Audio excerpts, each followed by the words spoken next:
Good morning, Good, Professor Spooner. good morning, Frank. It's good morning this time.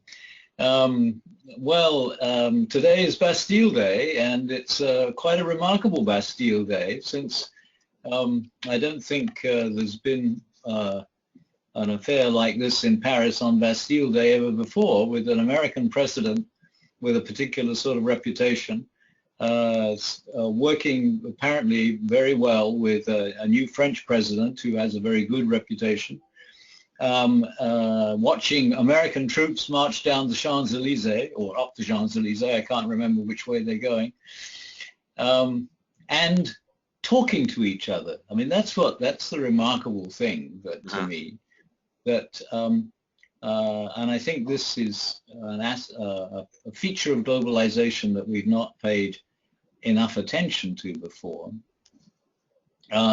that it's now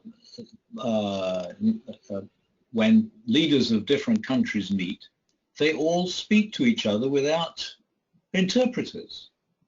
And this has changed so much in my lifetime. When I grew up, English was not a language that you could speak anywhere in England and be understood. Anywhere outside of England? Anywhere outside of England?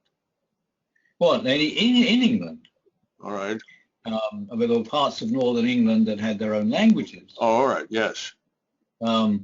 Apart from Wales and Scotland, and I think Cornwall had lost its own language by then, but the idea that BBC, well, to start with, the British Raj in India was run on public school English. And then in the Second World War, during the Second World War, we started talking about BBC English, and gradually that's really what became the national language that everybody who started to interact outside their own local community began to speak. But when the first time I came to America, I was stopped by the police because I was doing something different on the roads, and I couldn't understand what the police were saying to me. I can see that. When I first went to Australia, the Australian English was obviously intelligible, but there were many differences. And now English is pretty much, well, certainly everybody who knows English, even though they may have a somewhat different accent, they understand each other everywhere in the world.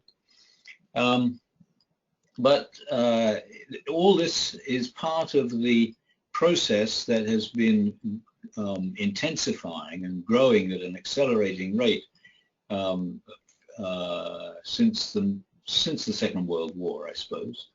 But in a way, it's been going on since the 19th century with the expansion of the British Empire and the spread of English through the British Empire, which was then taken over by the spread of American hegemony after the Second World War. But the thing is, what has changed things is that there are people talking to each other over much larger distances. The arenas within which people interact with each other have expanded to an enormous extent. And I have always said, and will continue to say, that I don't think human beings are capable of becoming totally homogeneous or monocultural, but they are beginning to put up with each other and understand each other and speak a mutually intelligible language wherever they are. And that's completely new. Well, that's a very interesting point that somehow we seem to have collectively overlooked. But the views of Trump speaking with Macron in English, just compare them back to the days of Eisenhower standing next to Charles de Gaulle. I mean, there was no way for them to communicate with each other. I mean, these two, at least, despite the differences that they have, which are significant, were apparently able to strike up some sort of a relationship. And that's going to work very well for France, because I think that the relationship that Trump has with Merkel is a little bit frosty. I think his relationship with Theresa May is also perhaps a little frosty, and May is significantly weakened. But because Macron can speak English, I suspect France is going to become the first entry point for the U.S. During the Trump presidency for anything it wants to do vis-a-vis Europe. And yeah, especially because Macron has had such an electoral success. But in the case of France, it's really less than 20 years since that this has happened, because 20 years ago, if you went to Paris, you wouldn't find people speak English to you. No, you wouldn't. And now everybody speaks English. Yeah. It's amazing. Yeah. So the idea that leaders of countries can all talk to each other, and I don't think it's the United Nations that has brought this about, and I don't think it's really the European Union that has brought it about. What do you it's think? Simply that more and more people are interacting beyond the immediate arenas of their everyday lives than ever happened before. And the interesting question is, how are we going to see the differences that this is going to bring? And what should we be prepared for? We should be able to see things coming rather than make sense of things after they've happened. And presumably that's going to make all sorts of international agreements much easier. I used to spend time with people who were employed as interpreters for the European Union before it was called the European Union. And they spent all their time talking to people from different countries in Europe who couldn't talk to each other, and getting paid a lot of money for it. I know myself from working with interpreters from time to time that the interpretation, though they may be very clever, it's never perfect. No. Whereas if people are actually talking to each other and understanding each other's body language, a lot of new things are going to happen. Well, how prevalent is the English-speaking capability at the international leader level, do you think? Does Merkel speak English? I'm pretty certain she does, since I've not seen an interpreter next to her. All right. Does the Chinese president speak English? I think he does. Yes, he spent time here. Yeah. Does Shinzo Abe in Japan speak English?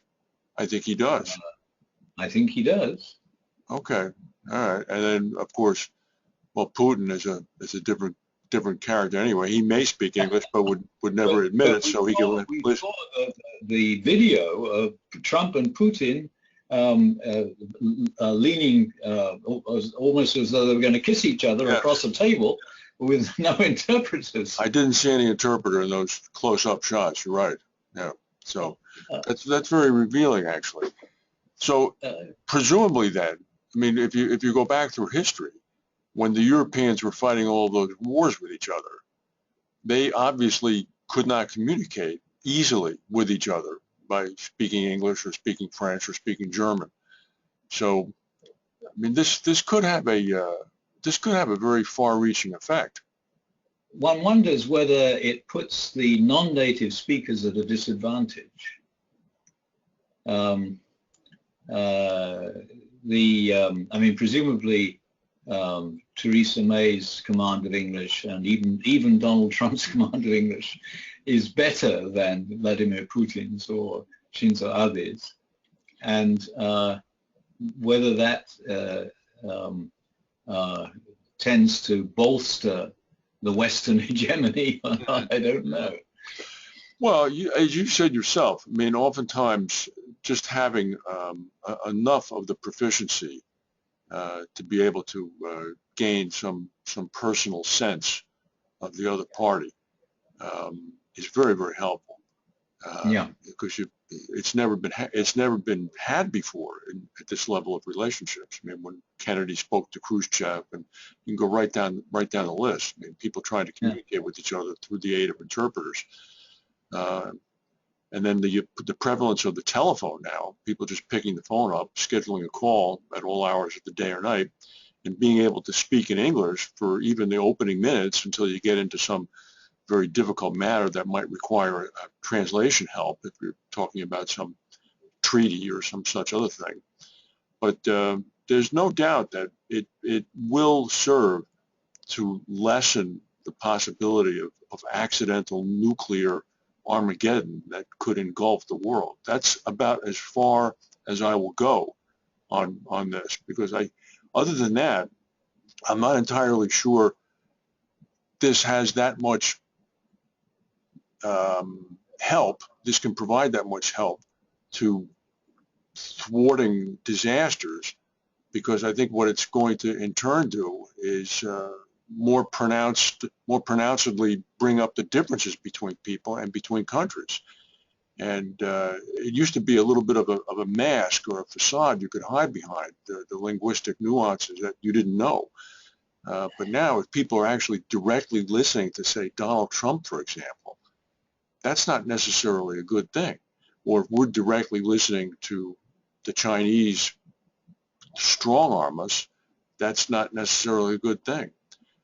Well, that's certainly, I'm glad you brought that up, that's something we should watch for, whether in fact the two people speaking the same language, but with very different backgrounds in the language and with very different personalities, it gives them an opportunity or produces occasions in which there could be personal disagreements. Which wouldn't be personal disagreements in the old situation. And that could be somewhat dangerous. So that's one thing we should watch for. But what I had in mind was somewhat more optimistic than that, what it's doing is getting us all used to much more diversity of opinion. So being for us all to be able to communicate with each other, even though we are all still culturally different, changes our human experience in ways that I think will make the quality of life very different in the future. I don't disagree with that. The other thing that we have to remember is that the nation state isn't what it used to be, and we're not sure whether, since the idea of a failed state, states that don't really work anymore, is something that gets talked about more and more, and there have been a number of political problems of countries with democratic processes that aren't actually solving the country's political problems. So in the coming decades, we're presumably going to see changes in the way government is done, and whether the language situation will play into that or not, I'm not sure. Well, the other point to remember is that the experience of commonality that is derived from the ability of people in their 70s, their 60s, and their 50s, except the Macron cases in their late 30s, to be able to speak English, has to be recognized as just the tip of the iceberg, because people who are in their teens and 20s and 30s speak English.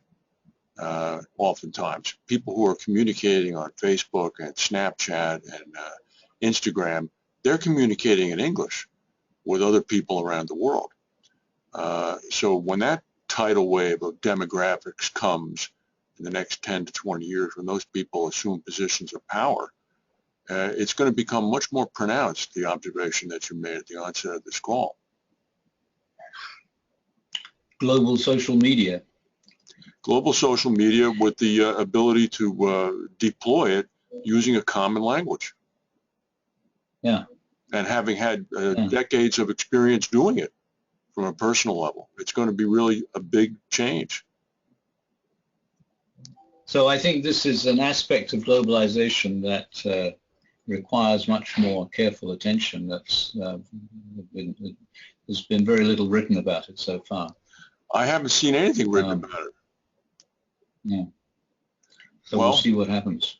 Well, thank you very much, Brian. President Trump is in the air returning to the United States now, where everybody speaks English. So we'll see if any commonality. Well, I sort of, but we'll see whether he's different after his experience in Europe. Okay. We shall see. Thank you. Bye.